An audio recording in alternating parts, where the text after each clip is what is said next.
The babies were still breathing. The researcher found them in the sealed chamber, perfectly preserved after 80 years, their tiny chests rising and falling in perfect unison. This discovery would shake the foundations of what we thought we knew about the Holocaust, about medical science, and about the limits of human survival. Dr. Helena Weiss stood frozen in the doorway of the underground laboratory, her flashlight beam trembling as it illuminated the two infant-sized glass chambers. The basement of the abandoned Auschwitz medical facility had remained sealed since 1945, untouched since the notorious Angel of Death, Josef Mengele, had fled as Allied forces approached. The chambers glowed with an unnatural blue phosphorescence, casting eerie shadows across the dust-covered equipment that surrounded them. "It's not possible," she whispered, her voice barely audible in the musty air. Her research assistant, Thomas Keller, pushed past her into the room, his face contorted in disbelief. "They can't be. Those children would be over 80 years old now," he stammered, approaching the chambers cautiously.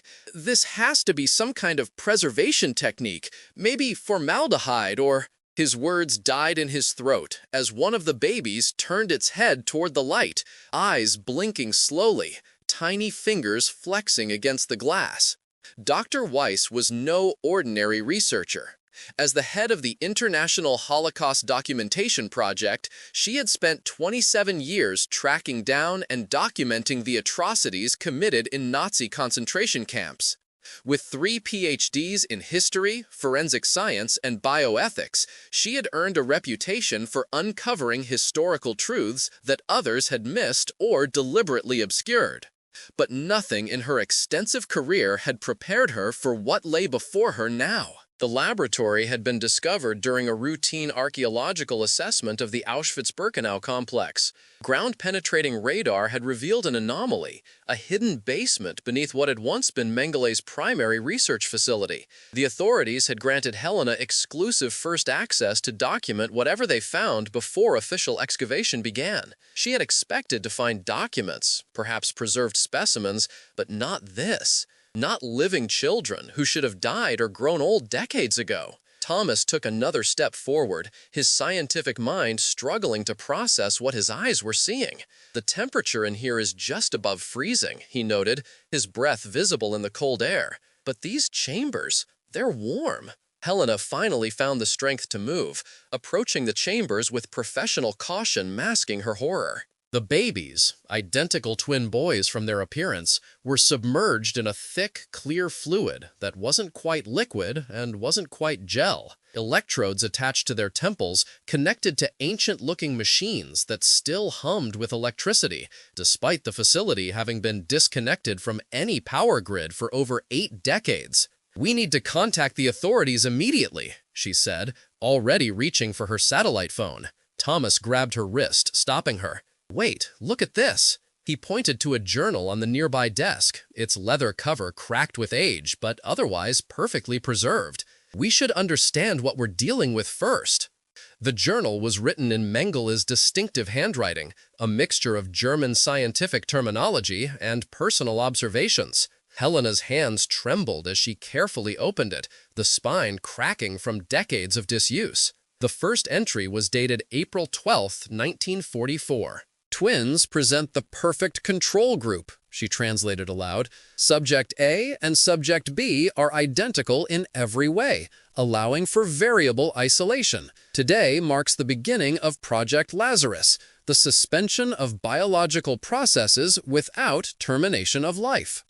Thomas leaned over her shoulder, his scientific curiosity momentarily overcoming his horror. Suspended animation? In 1944? That's impossible. Helena turned the page, revealing diagrams of the chambers and chemical formulas that made no sense even to her trained eye. "He was trying to preserve human life indefinitely," she whispered, "not just for research, but for revival." What they found in the next pages made Helena's stomach lurch. Mengele had conducted experiments on dozens of twins before these two. All had died horribly. The journal documented each failure in clinical detail, describing symptoms of cellular breakdown, organ failure, and brain death. The Nazi doctor had modified his approach with each attempt, adjusting chemical compositions and electrical currents until he believed he had achieved the impossible with these final subjects. "The last entry," Helena said, her voice cracking as she reached the final page. "It's dated January 18th, 1945, just days before the camp was liberated." The entry read, "Project Lazarus is a success. Subjects A and B have been in suspension for 6 months with all biological functions maintained at minimal levels. Heart rate, 1 beat per hour. Respiration, 1 breath per hour. Brain activity, present but minimal. The Reich will rise again, and when it does, these perfect specimens will be awakened to become the first of the 1,000-year children." Thomas stared at the infants, his scientific mind racing. If this is real, if they've been like this for 80 years... "Helena, this changes everything we know about human physiology." Helena's response was cut short by a sound that would haunt her for the rest of her life, a soft, gurgling coo from one of the chambers. Not the reflexive noise of a preserved specimen, but the deliberate vocalization of a conscious infant. "Oh my God," she gasped, stumbling backward. "They're not just alive, they're awake." The baby's eyes fixed on her with an awareness that seemed impossible for an infant. There was recognition there, understanding, and something else, something that sent ice through Helena's veins. Intelligence. Not the unfocused gaze of a newborn, but the calculated stare of something far older. Thomas rushed to the monitoring equipment, his training as a medical technician before becoming a historian suddenly relevant. These readings, they're accelerating, heart rate increasing, brain activity spiking. Whatever stasis they were in, they're coming out of it. Helena approached the chamber again, professional curiosity warring with primal fear. The baby, subject A, according to a faded label, tracked her movement perfectly, its tiny hands now pressed against the glass. Its twin remained motionless, eyes closed, as if still suspended between life and death. "We need to call in a medical team," Helena decided. "These are human children, regardless of how they came to be here." But as she reached for her phone, the lights in the laboratory suddenly brightened, the ancient generators humming to full power. The monitoring equipment began to beep rapidly, lights flashing in patterns that neither researcher understood. "It's some kind of automated revival sequence," Thomas realized, watching as the fluid in the chambers beginning to drain. The system was designed to bring them out of suspension once they were discovered. Helena rushed to stop the process, searching for controls, switches, anything to halt what was happening. "We don't know what will happen if they're fully revived. Their bodies have been in stasis for 80 years. The shock could kill them." But it was too late. The fluid drained completely, leaving the infants exposed to air for the first time in decades. For one terrible moment, there was silence. Then, Subject A opened its mouth and began to wail, a high, piercing cry that no infant should be capable of producing. It wasn't the cry of a baby seeking comfort or food. It was the scream of something experiencing agony. Subject B's eyes snapped open in response, but unlike its twin, it didn't cry. It smiled, a deliberate, toothless smile that spread across its face as it stared directly at Helena. Then, it too began to change. The transformation happened so quickly that Helena's mind struggled to process it. The baby's limbs elongated, their skin stretching and tearing in places to accommodate sudden growth. Bones cracked audibly as they extended. Within seconds, the infants had grown to the size of toddlers, their faces contorted in a mixture of pain and something that looked horrifyingly like pleasure. Thomas collapsed to his knees, vomiting violently onto the laboratory floor. "This isn't possible," he gasped between heaves. "Human development doesn't work this way." Helena backed toward the door, her scientific mind shutting down in the face of something that defied all natural law. "We need to seal this room," she managed to say, her voice surprisingly steady despite her terror. "Whatever Mengele created, it can't be allowed to escape." But as she reached for the heavy metal door, it slammed shut on its own. The ancient locking mechanism engaged with a sound like a gunshot, trapping them inside with the rapidly developing children. Subject A had reached the apparent age of a 5-year-old now, its naked body thin and pale, elongated fingers grasping at the air. Subject B had grown even faster, its form now resembling a child of 7 or 8. Neither made any sound now, but their eyes, intelligent, aware, and impossibly ancient, remained fixed on the researchers. "Willkommen," said Subject B, its voice high but clear, speaking perfect German. "We have waited so long for you to find us."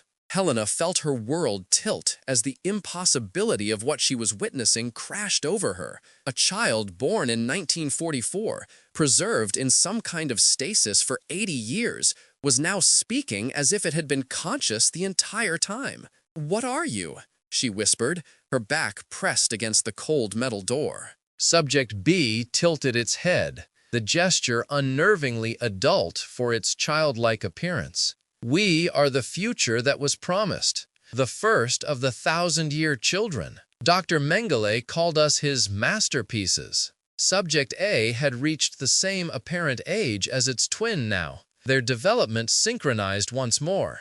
It approached Thomas, who remained frozen in terror on the floor, and touched his forehead with one long, slender finger. "Your mind is full of questions," it said in accented English. "You wonder how we survived, how we can speak, how we can know things we should not know." Thomas jerked away from the touch, scrambling backward until he hit a laboratory bench. "Stay away from me!" The twins looked at each other and smiled, a shared expression that conveyed both amusement and predatory intent. Subject B turned back to Helena. "Dr. Mengele did more than preserve our bodies," it explained. "He preserved our connection to each other. Twin studies, you understand." But he discovered something unexpected. When twins are connected deeply enough, they can share more than just genetic material. "Shared consciousness," Helena whispered, her scientific mind struggling to reassert itself. He was experimenting with telepathy between twins. "So much more than that," Subject A replied, its English now perfect, as if it had absorbed the language from Thomas's mind. "We were connected to all the twins that came before us, all the failed experiments, all their knowledge, their experiences, their pain. We carry them within us." Helena felt a chill run through her body. "How many?" 387 pairs, Subject B answered promptly. "Their bodies died, but their minds joined with ours. We are many in 2 bodies. The implications were too horrifying to contemplate fully." If what they were saying was true, these weren't just preserved children. They were vessels containing hundreds of consciousnesses, most of them formed through torture and experimentation. "What do you want?" Thomas asked, his voice barely audible. The twins turned to him simultaneously, their movements perfectly synchronized. "To complete what was started," they said in unison. "Dr. Mengele's work was interrupted, but we have continued it in our dream time. 80 years of thought, of planning, of growing stronger." Helena's mind raced, trying to find a way out of this nightmare.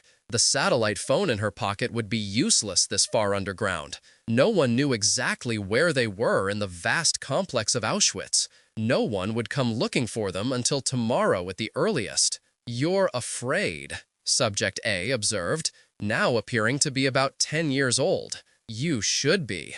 Humanity has had its chance. The 1,000-year Reich failed, but the 1,000-year children will not." As if on cue, the other machines in the laboratory began to activate, lights blinking on ancient control panels. Helena noticed for the first time that there were other chambers in the shadows of the room, dozens of them, their contents hidden by a layer of dust and darkness. Subject B followed her gaze and smiled. "Our brothers and sisters, not twins like us, but special in their own ways." Dr. Mengele was very thorough. Thomas had managed to get to his feet, his face pale but determined. "Helena, whatever these things are, they're not children. They're not human, not anymore. The twins laughed, a sound like breaking glass that echoed through the laboratory. We are the next step, Subject A said. We have evolved beyond your limited understanding of humanity. Helena's eyes darted around the room, searching for anything that might serve as a weapon.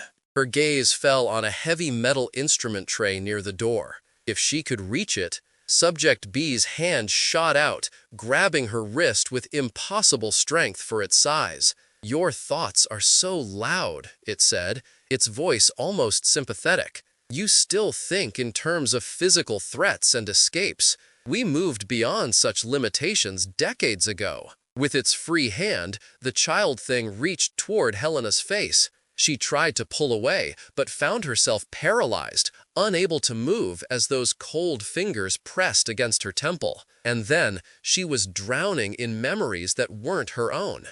Children screaming as they were separated from their parents on the arrival ramp. Twins being measured, weighed, photographed, blood drawn until they were too weak to stand.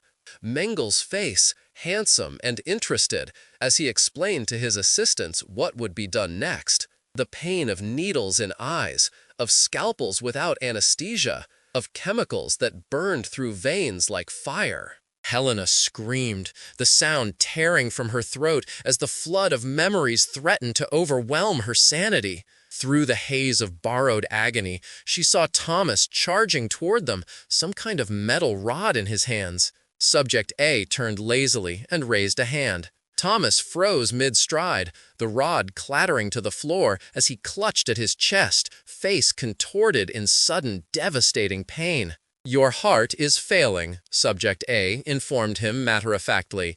"We can control autonomous nervous systems now. It's quite simple once you understand the electromagnetic patterns." Thomas collapsed, still clutching his chest, his breaths coming in ragged gasps. Helena fought through the pain in her own mind, struggled against the paralysis holding her in place. "Please," she managed to say, "he's innocent. We just wanted to document history, to make sure people remember what happened here." Subject B released her wrist, and the flood of memories receded, leaving Helena shaking and nauseated. "Remember? Yes, that's important. Someone should remember what happens here today as well." The twins turned away from her, approaching the dust-covered chambers that lined the walls of the laboratory.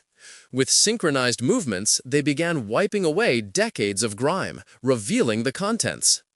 Each chamber contained a child, floating in the same strange fluid, electrodes attached to their temples, limbs, and chests. 23 varieties, Subject A explained, pride evident in its voice. Each group designed for different purposes: enhanced strength, enhanced intelligence, enhanced sensory perception.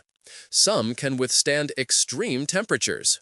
Others can go without oxygen for hours, all waiting for the signal to awaken. "You can't do this," Helena said, staggering toward Thomas, who lay motionless on the floor, his eyes open but unseeing. "Whatever you're planning—" "It's already done," Subject B interrupted. "The signal has been sent." "All across Europe, in bunkers and forgotten laboratories, our siblings are awakening. Some were placed by Dr. Mengele himself before he escaped to South America. Others by his disciples in the decades that followed. We have been patient. We have been waiting for technology to advance enough for our purpose." Helena checked Thomas's pulse, weak but present. She turned back to the twins, who now appeared to be teenagers, their growth finally slowing. "And what purpose is that?" "Correction," Subject A said simply. "Humanity is destroying itself. Wars, pollution, hatred. You had your chance to evolve naturally. Now we will guide your evolution, or replace you entirely." The sound of machinery activating filled the laboratory as the revival sequence initiated in the other chambers. Fluid began to drain, life support systems engaged, monitoring equipment beeped and hummed. Through the clearing glass, Helena could see eyes opening, dozens of pairs of eyes, all with the same aware, ancient intelligence she had seen in the twins. "You should feel honored," Subject B told her, its voice deeper now, its body nearly adult. "You will witness the beginning of the next stage of evolution, and you will be allowed to record it, to tell others what you've seen." "Why would you let me go?" Helena asked, suspicious. The twins smiled their matching smiles. "Fear is a powerful motivator. When you tell the world what you've seen, what is coming, some will resist, but many will submit willingly. It will make the transition easier." Subject A approached Thomas and placed a hand on his forehead. "He stays with us.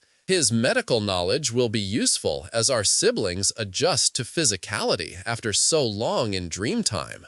"No!" Helena lunged forward, but found herself frozen again, muscles locked in place by some invisible force. "You have 12 hours, Subject B informed her calmly. "When the door opens, you will leave with your records and your samples. You will tell your story. And within 1 year, you will witness the beginning of the 1,000-year children's reign." The laboratory door swung open with a screech of ancient hinges. Beyond it, the corridor stretched into darkness, leading back to the world above, a world that had no idea what horror was about to be unleashed upon it. "Go," Subject A commanded. "Be our herald." Helena found she could move again, but only toward the door, her body responding to their will rather than her own. As she was marched toward the exit by invisible hands, she caught one last glimpse of the laboratory. Thomas was being lifted by 4 teenage forms, the twins, and 2 others who had already emerged from their chambers. More containers were opening, more fluid draining, more children awakening from an 8-decade sleep. "Go," Subject A commanded. "Be our herald." Helena found she could move again, but only toward the door, her body responding to their will rather than her own. As she was marched toward the exit by invisible hands, she caught one last glimpse of the laboratory. Thomas was being lifted by 4 teenage forms, the twins and 2 others who had already emerged from their chambers. More containers were opening, more fluid draining, more children awakening from an 8-decade sleep. The last thing she saw before the door slammed shut behind her was Subject A turning to face her, its eyes, now those of a young adult, filled with cold amusement. "We will see you again, Dr. Weiss," it called after her, "when the world is ready to kneel." Helena found herself stumbling through darkened corridors, clutching Mengele's journal and her sample kit containing swabs from the fluid in the chambers. Her mind raced with impossible calculations and horrifying implications.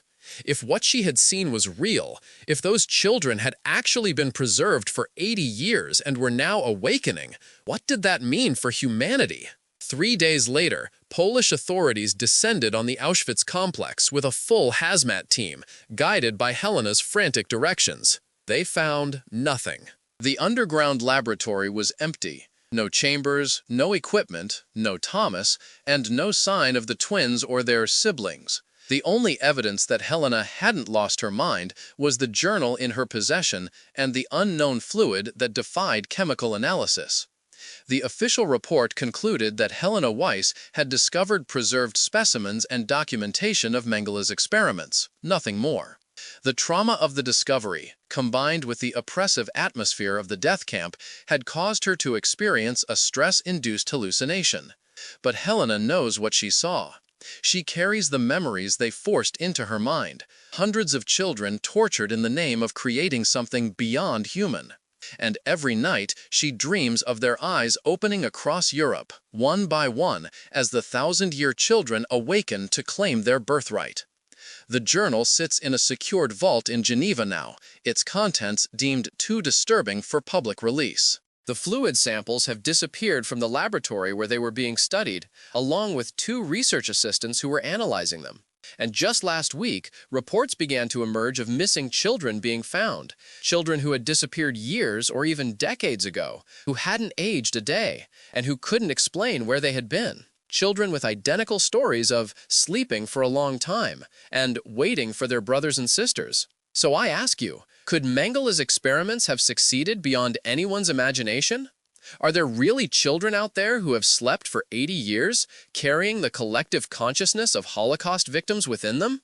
And if there are, whose side will they be on when they fully awaken? Leave your thoughts in the comments below. If you've heard similar stories of impossible survivals or Nazi experiments that defy explanation, share them with us. And remember to subscribe for more investigations into the darkest corners of human history, because some secrets don't stay buried forever, no matter how deeply we try to hide them.